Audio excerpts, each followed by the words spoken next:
말씀은 사도행전 13장 13절부터 23절까지의 말씀입니다. 거룩하신 하나님의 말씀입니다. 바울과 및 동행하는 사람들이 바보에서 배 타고 밤빌리아에 있는 버가에 이르니 요한은 그들에게서 떠나 예루살렘으로 돌아가고 그들은 버가에서 더 나아가 비시디아 안디옥에 이르러 안식일에 회당에 들어가 앉으니라.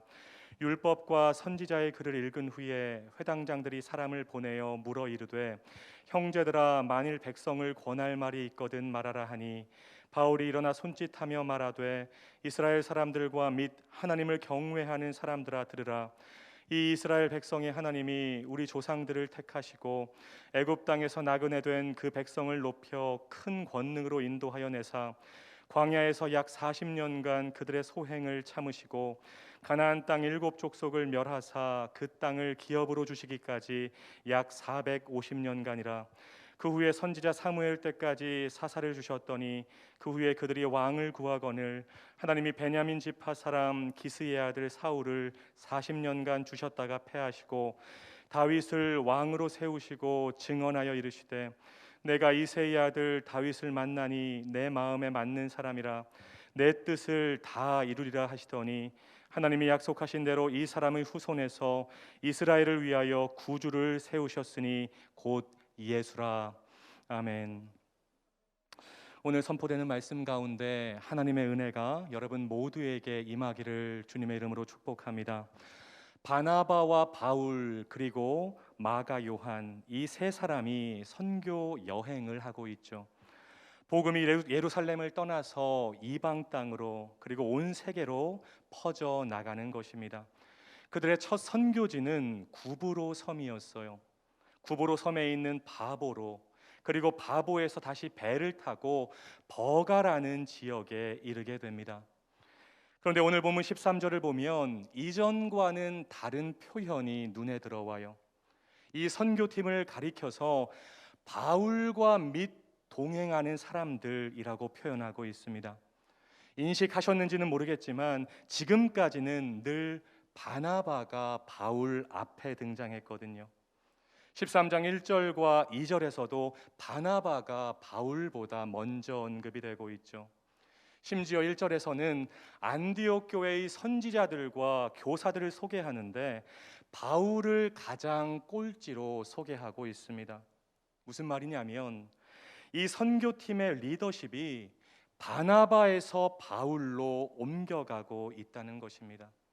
언급되는 순서만 바뀐 것이 아니었어요. 실제로 사도행전을 쭉 읽어보면 선교와 전도 사역을 주도한 중심 인물은 바나바가 아닌 바울이었습니다. 두 사람을 파송한 안디옥 교회에서는 바나바가 중심이었지만 선교 여행의 현장에서는 바울이 중심이었다는 것입니다. 이것이 참으로 중요하다는 것이죠. 이방 땅에 복음을 전하는 중심 도구로 하나님은 바울을 사용하셨다는 것입니다. 사랑하는 여러분, 하나님에게는 여러 가지 연필이 있어요. 그리고 하나님은 상황에 따라서 다른 연필을 사용해서 하나님의 역사를 써내려 가십니다. 이것을 우리가 받아들일 수 있어야 돼요. 내가 주목받지 못한다고 질투하고 내가 중심이 아니라고 시기하고 험담하고 싸우는 것이 아니라 하나님께서 그때그때 중심적으로 사용하는 사람을 인정할 수 있는 것, 바로 그것이 신앙의 성숙이라는 것입니다. 우리 말씀 삶 공동체가 성숙한 신앙 공동체, 성숙한 선교 공동체, 성숙한 전도 공동체가 되기를 주님의 이름으로 축복합니다. 그런데 버가라는 곳에서 돌발적인 상황이 벌어지죠. 함께 선교 여행을 하던 마가 요한이 중도에 포기하고 예루살렘으로 돌아간 것입니다. 여러 가지 학자들의 견해가 있어요. 향수병에 걸려서 돌아갔다. 요한이 바나바의 조카인데 바울이 리더 역할을 하니까 기분 나빠서 돌아갔다. 버가에서 비시디의 안디옥으로 가려면 험준한 산맥을 넘어야 되기 때문에 포기하고 돌아갔다. 바울이 풍토병에 걸렸는데 자기도 병에 걸릴까 봐 무서워서 돌아갔다. 이유가 어찌됐든 간에 요한은 엄청난 악영향을 끼치고 팀을 이탈한 것입니다. 같은 팀 입장에서 보면 맥 빠지고 힘 빠지는 순간이죠. 왜요? 다 힘들거든요. 비시디의 안디옥으로 가려면 높은 산맥을 넘어야 되거든요. 서로 격려하면서 힘을 주면서 가도 힘든 상황에서 요한이 팀을 이탈한 것입니다. 그러나 그럼에도 불구하고 바울과 바나바는 계속해서 전진하고 나아갑니다. 14절 말씀을 보시죠. 그들은 버가에서 더 나아가 비시디아 안디옥에 이르러. 더 나아가, 이 네 글자를 여러분이 꼭 기억하셨으면 좋겠습니다. 신앙생활을 하다가 힘이 들 때, 포기하고 싶을 때, 주저앉고 싶을 때 이 네 글자를 떠올리셨으면 좋겠습니다. 여러분, 신앙은 한마디로 중심을 이동하는 거예요. 나 중심에서 하나님 중심으로 이동하는 것입니다. 내가 중심인 사람은 힘들면 금방 포기하죠.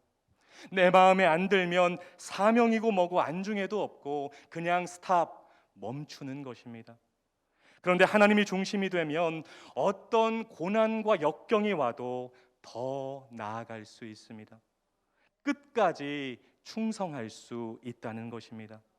하나님이 나를 보내셨고 성령님이 나를 보내셨다는 사실을 잊지 않는 것이죠. 바라기는 여러분의 주변 사람들이 신앙을 이탈하고 중도에 포기해도 저와 여러분은 끝까지 사명의 자리, 헌신의 자리에서 충성하고 더 나아가게 되시기를 주님의 이름으로 축복합니다. 포기하고 싶을 때, 돌아가고 싶을 때, 사명의 자리에서 버티고 더 나아가는 사람들을 통해서 하나님 나라가 확장되는 것입니다. 여러분, 마음 가운데 꼭 기억하십시오. 신앙생활 오래 했다고 하나님 나라가 확장되는 것이 아니라, 나에게 어떤 직분이 있다고 하나님 나라가 확장되는 것이 아니라, 포기하고 싶을 때, 주저앉고 싶을 때 사명의 자리에서 버티고 한 걸음 더 나아가는 사람들을 통해서 하나님 나라가 확장된다는 것입니다. 그렇게 더 나아가서 도착한 곳 비시디아 안디옥에서 바울이 담대하게 설교를 하죠.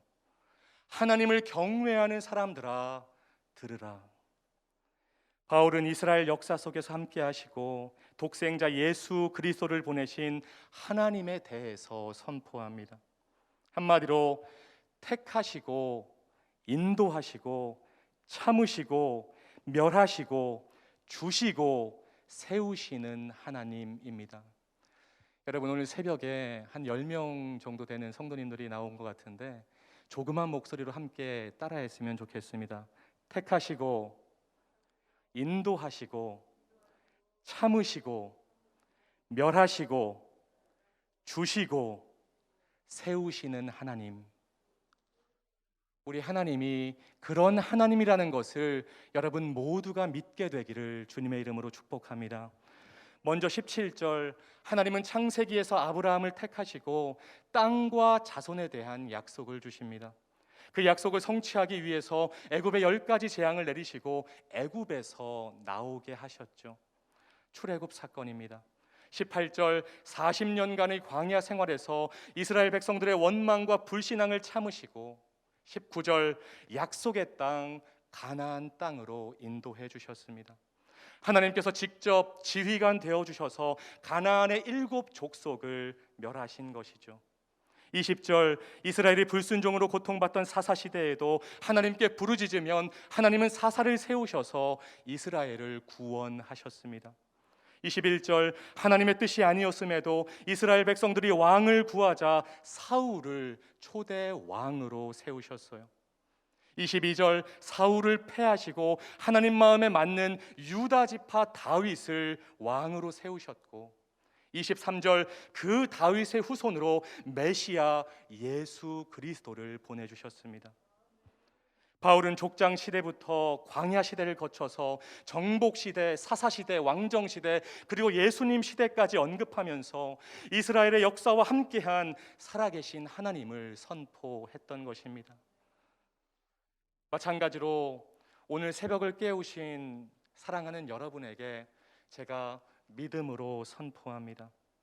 하나님을 경외하는 말씀삼 공동체 성도 여러분, 들으십시오. 하나님께서 여러분을 택하시고 지금까지 인도해 주셨습니다. 때로는 불순종의 길, 죄의 길을 걸어가도 참아주셨고, 여러분이 돌이키고 회개하면 다시 받아주시고, 다시 사랑해 주시고, 다시금 은혜를 부어주셨습니다. 여러분을 공격하는 악한 영들과 대적들을 멸하시고, 여러분이 믿음으로 기도한 제목들 하나님의 때에 선하게 응답해 주셨습니다.